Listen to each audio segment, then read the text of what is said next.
Cinema பாட்டும் memory ஆகுது. இது சப்ஜெக்ட் மட்டும் ஏன் மெமரி ஆக மாட்டேங்குது? நான் இன்னைக்கு பெரிய ப்ரொஃபசர் தான். என்னுடைய கார் ஏதோ அங்க நிக்குது. என்னுடைய ஓன் கார், என்னுடைய ஓன் ஹவுஸ், என்னுடைய ஓன் எல்லாமே எனக்கு இன்னைக்கு ஓன்ல இருக்கு. எல்லாமே நான் படிச்ச படிப்பால வந்தது.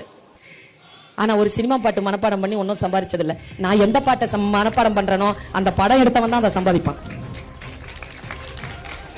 அவன் சம்பாதிக்கணுமா நான் சம்பாதிக்கணுமா நான் தான் முடிவு பண்றேன். என்னுடைய மாச சம்பளம் யூஜிசி ஸ்கேல் 1,65,000 மட்டும் கையில வரும் மாசத்துக்கு. 2 hour தான் class. 12 CL, 15 ML, 20 EL, private affairs, அப்புறமா செமஸ்டர் ஹாலிடேஸ்லாம் பார்த்தோம்னா ரொம்ப குறைஞ்ச நாள் தான் வேலை. எது சினிமா பாட்டு மனப்பாடம் பண்ணி கிடைச்ச வேலை இல்ல, பாட மனப்பாடம் பண்ணி கிடைச்ச வேலை. இப்ப நான் அனுபவிக்கிறேன். நீ இப்ப சில விஷயங்களுக்கு நோ சொல்லு, புரியுதா? நான் என் வாழ்க்கையில் இப்படித்தான் இருக்க வேண்டும் என்று நான் முடிவு செய்கின்ற பொழுது என் மனதை நான் நிறுத்துகிறேன். ஆர்வம் எங்கே போகிறதோ அந்த ஆர்வத்தை கட்டுப்படுத்து குழந்தைய.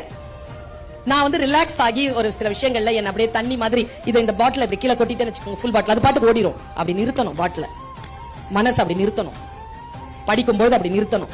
நான் ஒண்ணு சொல்றேன், இந்த உலகத்திலேயே ஒரே ஒருத்தர் தான் நம்மளை காப்பாற்ற முடியும்.